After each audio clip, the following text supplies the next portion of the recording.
नमस्कार सभी को, मैं नवनीत गौतम आप सभी का स्वागत करता हूं फाउंडेशन कोर्स संस्कृत की क्लास में। आइए, तो आप जानते हैं भोज कथा जो तृतीय अध्याय है आपका, उसका अध्ययन हम कर रहे थे। तो श्लोक 17 हम देखेंगे आज की क्लास में और गद्यांश 7 और देखते हैं आगे भी क्या क्या करना है।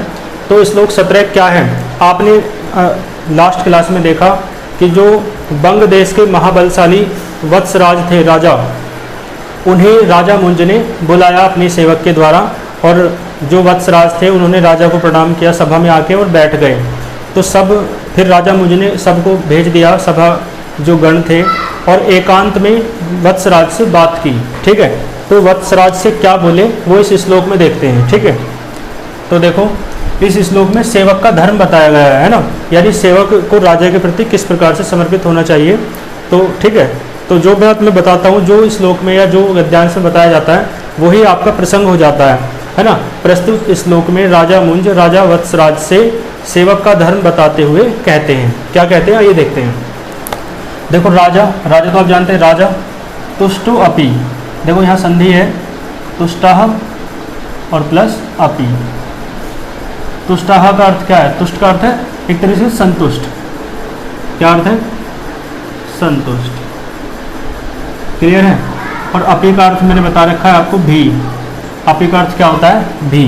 तो राजा संतुष्ट होकर, है ना, जब राजा संतुष्ट हो जाता है तब राजा संतुष्ट होकर भी, है ना, भृत्यानाम, भृत्य नाम का अर्थ है सेवकों को, यानी राजा संतुष्ट होकर भी सेवकों को मान मात्रम, मात्रम माने मात्र, क्या देता है, मान, केवल सम्मान, है ना। मात्रम का अर्थ केवल और मान का अर्थ है सम्मान। केवल क्या देता है, सम्मान देता है। ठीक है, और प्रियच्छति मानी देता है, प्रियच्छति मानी देता है। ठीक है, तो कहने का अर्थ ये है कि राजा संतुष्ट होने पर भी सेवकों को केवल सम्मान देता है। यानी कोई सेवक अपनी सेवा भाव से, है ना, राजा को यदि प्रसन्न भी कर दे, संतुष्ट भी कर दे, तो भी राजा केवल क्या देता है, उसे सम्मान देता है। ठीक है, सम्मान के अंतर्गत आप उसे, है ना, उसका वेतन, धन संपत्ति और, है ना, बाकी जो उसके आवश्यकता की चीज़ें हैं वो दे सकता है, तो सम्मान ही माना जाएगा ना। आइए देख लेते हैं। ते माने वे, तू माने किंतु, है ना, किंतु,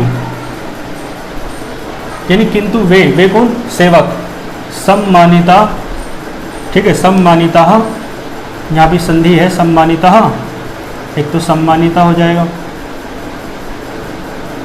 और एक हो जाएगा तस्य, तस्य। ठीक है, तस्य, है ना।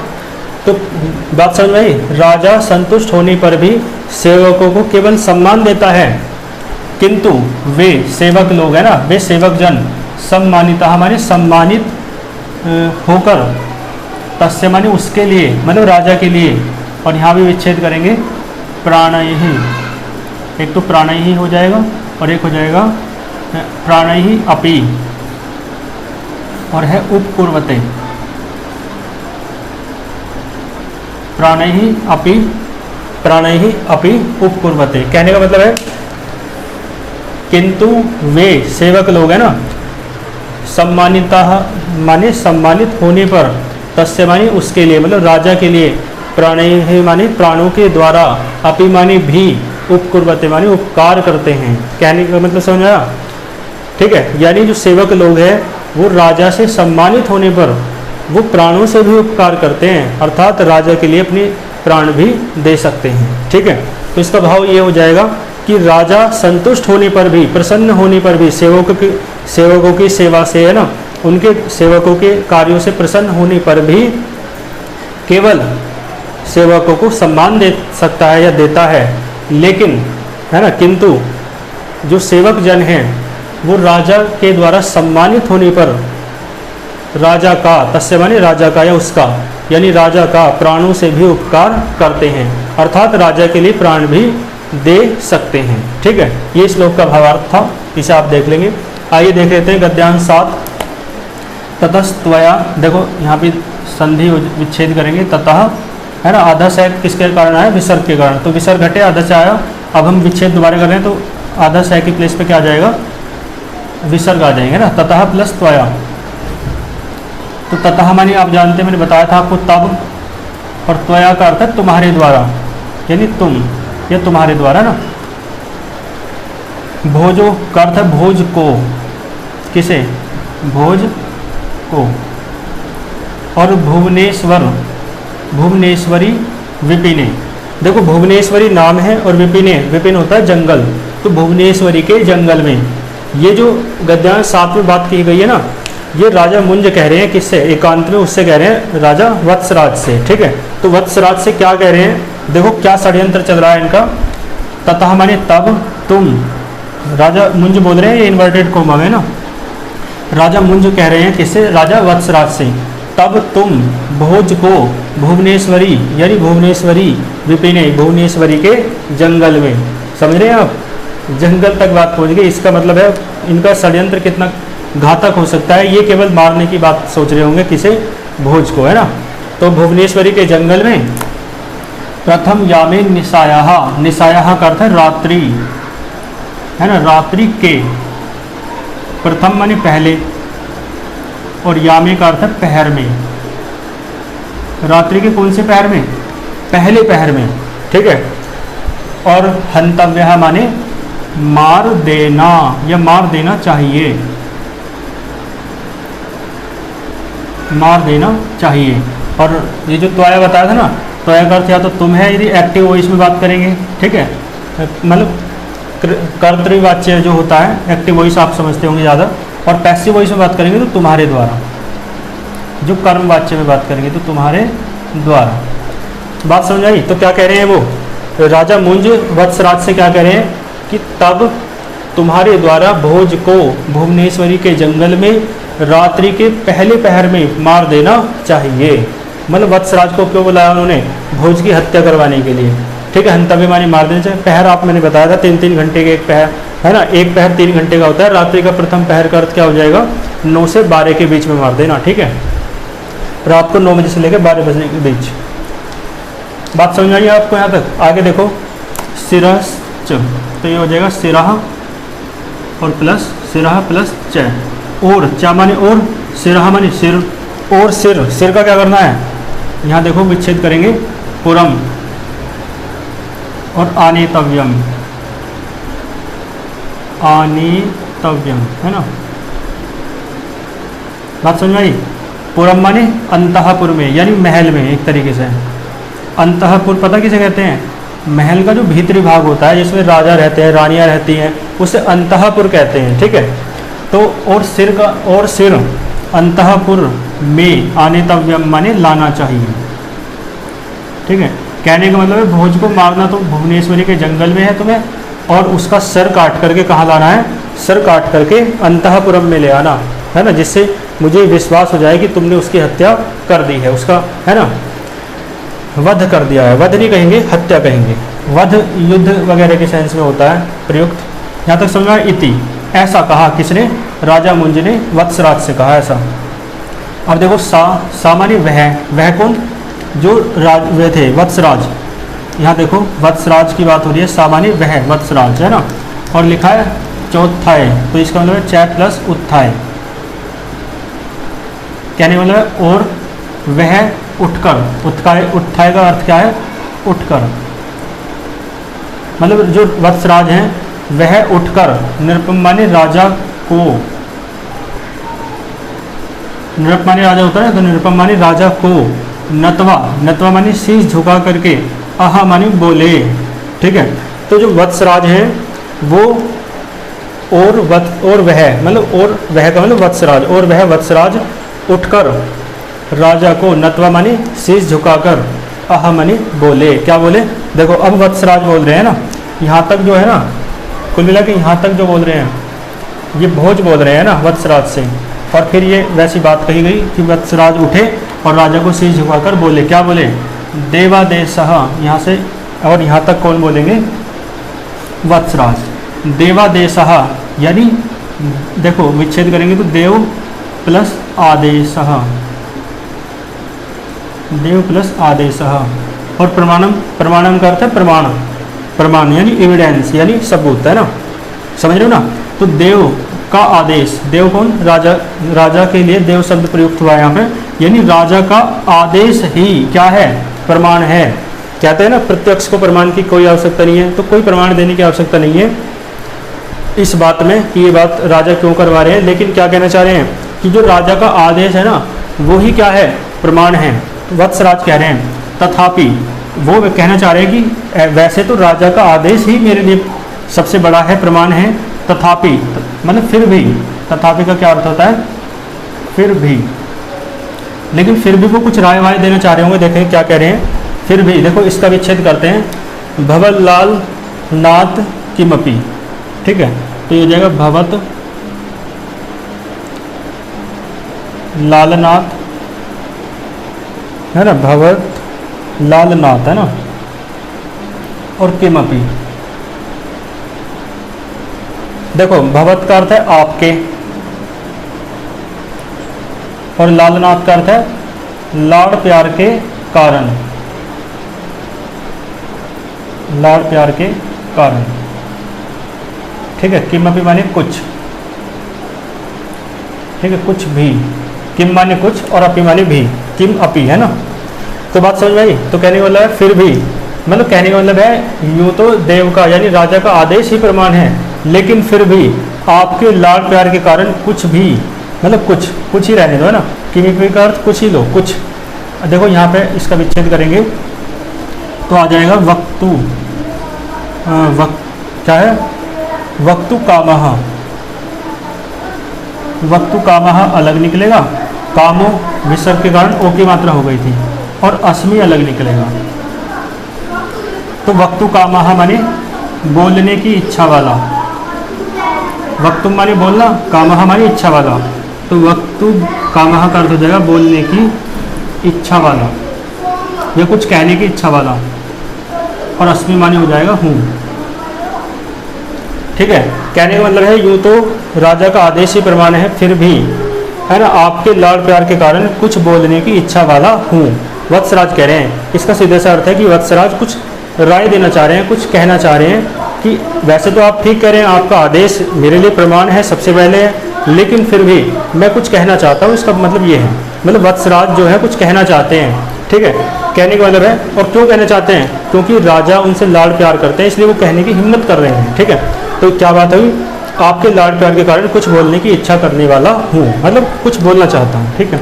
ततः, ततः का अर्थ मैंने बताया तब, और देखो ये लिखा है साप, साप राधमपि, ठीक है। तो सापराध,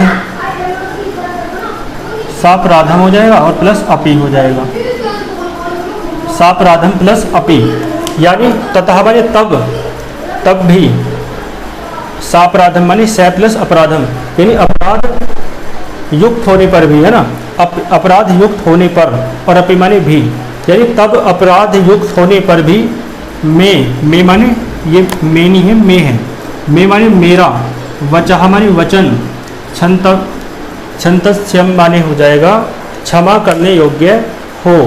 कहने का मतलब है मैं आपके बीच में बोल रहा हूँ, आपके किसी बात में आपको टोक रहा हूँ, राय दे रहा हूँ, ये मेरे लिए अपराध है, अपराध युक्त है मेरा ये कर्म, लेकिन फिर भी वो कैसा हो, संतक्षम, है ना, संतक्षम हो जाएगा ना, संतक्षम का अर्थ हो जाएगा क्षमा करने योग्य है, फिर भी वो कैसा हो, मैं माने मेरा, वचः माने वचन, संतक्षम माने हो जाएगा क्षमा करने योग्य हो, ठीक है।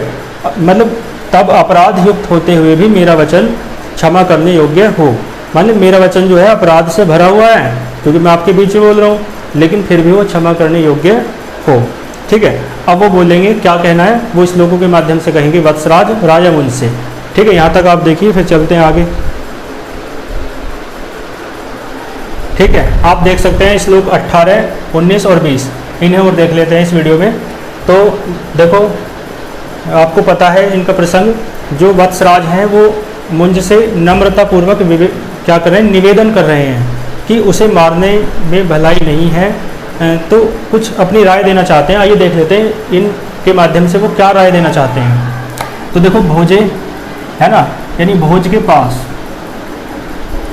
भोज के पास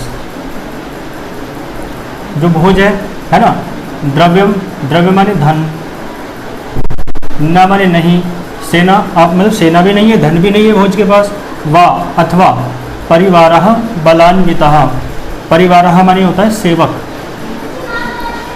और बलान्वितः का मतलब बलशाली या बलवान। कहने का मतलब है भोज के पास ना तो धन है, ना सेना है, और ना ही बलवान वो बलवान सेवक हैं। ठीक है, तो भोज के पास ना तो धन है, ना सेना है, और ना ही बलवान सेवक हैं। ये कौन कह रहा है? वत्सराज कह रहे हैं राजा मुंज से कि उसे मारने का आपको कहाँ से ठीक लगता है, क्योंकि भोज के पास ना तो धन है, ना सेना है, ना बलवान सेवक है। परम, परम का अर्थ किंतु, किंतु पोत इव, पोत माने बालक, इव माने समान, है ना, इव माने समान, किंतु वह तो बालक आस्ते, देखो इव प्लस आस्ते, आस्ते माने है, ठीक है, किंतु वह तो बालक के समान है, मतलब भोज को मारने की क्या आवश्यकता है, उसके पास ना तो धन है, ना सेना है, ना बलवान सेवक है, तो उससे तुम्हें क्या खतरा हो सकता है, इसलिए उसे मारने की कोई भी आवश्यकता नहीं है। वह कैसा है? किंतु वह तो बालक के समान है। ठीक है, अद्य ए द, है ना, अद्य माने तब या आज, मतलब आज तब, सामान्य वह, कथम माने कैसे, हंतव्य माने मार दिया जाना चाहिए, और प्रभु माने, प्रभु ये संबोधन का रूप है ना राजा के लिए, कि हे प्रभु, हे राजन, है ना, उसे कैसे मार देना चाहिए। कथम माने कैसे, हंतव्य माने मार देना चाहिए, सामान्य उसे, और अद्य माने तब। ठीक है, तो कहने का मतलब ये है तब उसे कैसे मार देना चाहिए, अर्थात क्यों मार देना चाहिए, क्योंकि उसके पास ना तो धन है, ना सेना है, और ना बलवान सेवक है, और बल्कि वो किसके समान है? एक बालक के समान है, छोटा, है ना, तो उसे मार देना कैसे चाहिए, अर्थात क्यों मार देना चाहिए, हे राजन, उसे क्यों मार देना चाहिए। इस तरीके का श्लोक का भाव है। ठीक है, कुल मिला के बात यह है कि वत्सराज जो है राजा को समझाते हुए कहते हैं कि भोज को मारना उचित नहीं है। ये बात इस श्लोक में कही गई है। आइए देखते हैं आगे। अभी वत्सराज ही बोल रहे हैं भोज उनसे, मुंज से, है ना। पारंपर्य, पारंपर्य इवासक्ता त्वत्पाद उद्रम भरी। ठीक है, उद्रम भरी ही, तो पारंपर्य का अर्थ है परंपरा से, परंपरा से। ठीक है, देखो यहाँ विच्छेद कर लेते हैं, यहाँ पे देखो इव प्लस आसक्ता, इव प्लस आसक्ता। ठीक है, तो परंपरा से, और परंपरा से कैसा है, भोज की बात हो रही है। आसक्ता, आसक्ता माने स्थिर, यानी कैसी परंपरा, आपके कुल की परंपरा, आपके खानदान, कुल माने क्या होता है? खानदान। तो कुल की परंपरा से भोज कैसा है? स्थिर है। स्थिर का मतलब है वो आपके वंश में आता है, आपके कुल में आता है, आपकी रिश्तेदारी में आता है। ठीक है, तो परंपरा से, कुल परंपरा से वो कैसा है? स्थिर है। यानी कुल परंपरा, ब्रैकेट में या कैसे कह सकते हैं कि भोज आपकी कुल परंपरा में स्थिर है, या भोज आपकी कुल परंपरा में आता है, मतलब आपका वो संबंध ही है ना, या आपके खानदान में है ना। खानदान उर्दू का शब्द होता है। तो बात समझ आई, भोज आपकी कुल परंपरा से आता है या कुल परंपरा में स्थिर है। और आगे लिखा है इव, इव और त्वत्पाद। देखो त्वत्पाद का अर्थ है, ये पादे हो जाएगा ना, तो क्यों? क्योंकि है ना, शब्दों के कारण कुछ मात्रा हट जाती है संस्कृत में।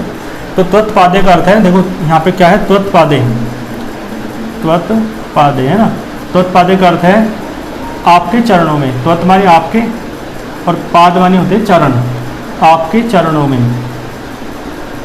ठीक है, आपके चरणों में, बात समझ आ रही है? आपके चरणों में। उद्रम भरी का अर्थ है, उदरम, देखो उदर कहते हैं पेट को, और भरी माने भरण करने वाला, यानी पेट भरने वाला, पेट भरने वाले, है ना। ठीक है, और इव माने समान। यानी भोज पता कौन है? भोज क्या है? भोज एक तो पारंपर्य पर, यानी कुल की परंपरा से। किसके कुल की? आपके।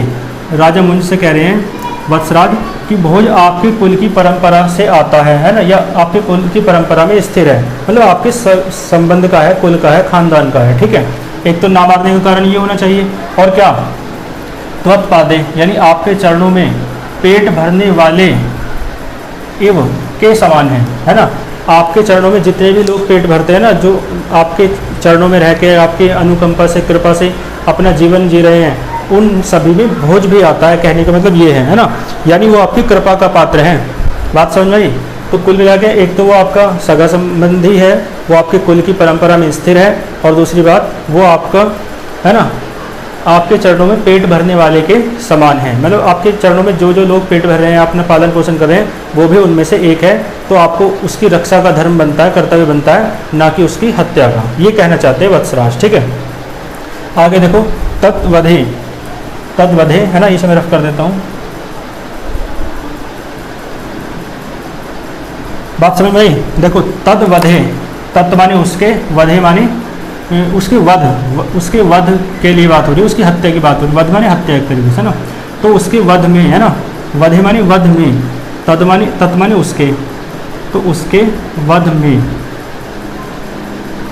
उसके वध में न प्लस एव, न माने नहीं, एव माने ही, यानी कोई मतलब नहीं कार नहीं है ना, इसका नैव का अर्थ एक तरीके से नहीं लगा हुआ है ना। न माने न और एव माने ही, यानी नहीं। ठीक है, तो नहीं उसके वध में नहीं, पश्चामी माने देखता हूँ है ना, और कारणम माने कारण, कहने का मतलब है। और ये नृपु, वो नृपपुंगवाह, ये क्या है? इसका अर्थ है हे राजाओं में श्रेष्ठ, यानी राजन श्रेष्ठ, यानी किसे कह रहा है? संबोधन का रूप है ये भी आपका। ये किसके लिए आया है? मुंज के लिए। तो मतलब कुल मिला के बात ये है, जो वत्सराज है वो मुंज से क्या कहते हैं कि हे राजन श्रेष्ठ, हे राजाओं में श्रेष्ठ राजा मुंज, भोज आपके कुल की परंपरा से आता है और आपके चरणों में पेट भरने वाले के समान है। ठीक है, इसी कारण उसके वध में, पश्चामे माने देखता हूँ, नैव माने नहीं, नहीं देखता हूँ, कारण माने कारण, उसके वध में मैं कोई कारण नहीं पाता हूँ, नहीं देखता हूँ। ठीक है, यानी कहने का मतलब ये है, उसने प्रमाण दिए कि इस कारण से भोज का वध नहीं करना चाहिए। तो उसका वध करने में क्या कारण है, क्या क्यों आप उसका वध करना चाहते हैं? तो ये बात वो है ना कहना चाहता है कि उसका वध में आप बिल्कुल भी है ना, ये अच्छा कार्य नहीं है, उसका वध करने की कोई भी आवश्यकता नहीं है। ठीक है, जो 20वां श्लोक है उसमें थोड़ी बात चलती है, वो जानना चाहता है वत्सराज राजा मुंज से कि आप क्यों वध करना चाहते हैं, ये कह रहा है इस श्लोक में।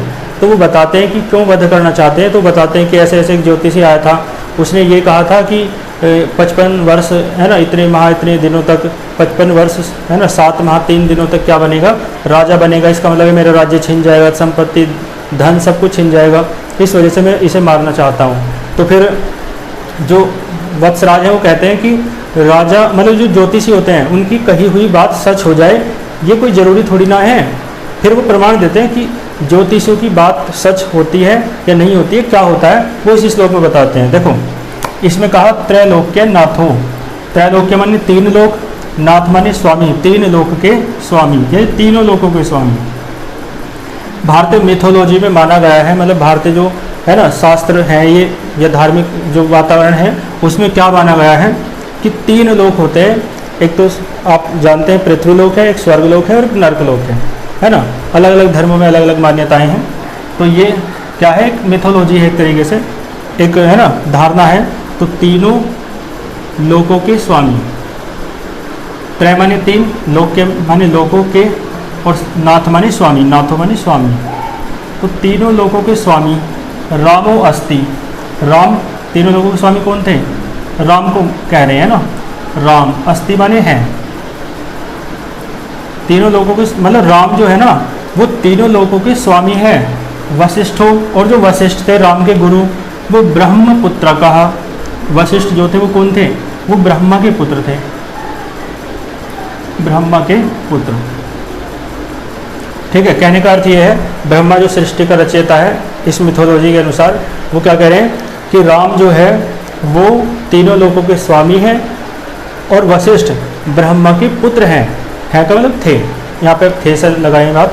तो राम जो है तीनों लोगों के स्वामी थे और वशिष्ठ जो है ब्रह्मा के पुत्र थे। फिर भी देखो क्या हुआ, 3 माने उनके द्वारा, किसके द्वारा? उनके यानी वशिष्ठ के द्वारा। किसके द्वारा? यानी उनके यानी वशिष्ठ के द्वारा। राज्याभिषेक, राज्याभिषेक यानी जो राज्य अभिषेक होना था राम का उसका, है ना। तो माने तो, और मुहूर्त माने मुहूर्त, कथित तो अभवत मानी कहा गया था या निकाला गया था, बताया गया था। कहने का मतलब ये है कि राम तो तीनों लोगों के स्वामी थे और वशिष्ठ जो है ब्रह्मा के पुत्र थे। समझ में आ रही है बात? वशिष्ठ ब्रह्मा के पुत्र थे, इतने बड़े ज्योतिषी थे, लेकिन और हाँ साथ में उनके द्वारा राम के राज्याभिषेक का मुहूर्त कहा गया था, यानी निकाला गया था या बताया गया था। ठीक है, इस बात से अर्थ समझ लोगे। फिर भी यानी वशिष्ठ ने राम के राज्याभिषेक का मुहूर्त बताया था कि इस दिन मुहूर्त करो, कुछ दिक्कत नहीं आने की, सब अच्छा होगा, लेकिन फिर भी राम का राज्याभिषेक नहीं हो पाया था। आप सभी इस है ना कथा को जानते हैं। राम को है ना कैकेयी ने वरदान मांग लिए थे दशरथ से और इसी कारण राम को वन में जाना पड़ा था। ठीक है, तो इसलिए बात क्या हुई कि मुहूर्त निकालवाने के बाद भी मतलब वो बात झूठ हो गई, असत्य हो गई, और वो मुहूर्त भी किसने निकाला था? साक्षात ब्रह्मा के पुत्र वशिष्ठ ने। तो कहने का अर्थ ये है कि ब्रह्मा के पुत्र वशिष्ठ के द्वारा, मतलब उस वशिष्ठ के द्वारा जो ब्रह्मा का पुत्र है, जो ईश्वर का पुत्र है, उस वशिष्ठ के द्वारा जो कही गई बात थी, मुहूर्त था, है ना, वो गलत हो सकता है। तो ये जो ज्योतिषी आपसे कह के गया है कि राजा भोज मतलब जो भोज है वो राजा बनेगा, ये बात बिल्कुल गलत हो सकती है ना। ऐसा जरूरी नहीं है कि जो ज्योतिषी कहें वो सच ही हो, इसलिए ज्योतिषों की बात पर विश्वास नहीं करना चाहिए, है ना। आजकल के ज़माने में तो करना ही नहीं चाहिए, क्योंकि सब एक तरीके से ठग विद्या चल रही है ना। तो बात समझ में आई आपको? तो तीनों लोगों के स्वामी राम तीनों लोगों के स्वामी थे। वशिष्ठ जो है ब्रह्मा के पुत्र थे, फिर भी है ना उनके द्वारा, उनके यानी वशिष्ठ के द्वारा राम के राज्याभिषेक का मुहूर्त कहा गया था, बताया गया था। इसके सीधा सा अर्थ ये है कि जो ज्योतिषियों की बातें हैं वो जरूरी नहीं है कि सत्य ही हो जाएं। ठीक है ना। तो इस यहाँ तक आप देख लेंगे। वत्सराज समझा रहे हैं किसे? राजा मुंज को कि भोज की हत्या ना करो। ठीक है, फिर मिलते हैं नेक्स्ट वीडियो में। यहाँ तक आप बहुत अच्छे से पढ़ते रहिए। All the very best.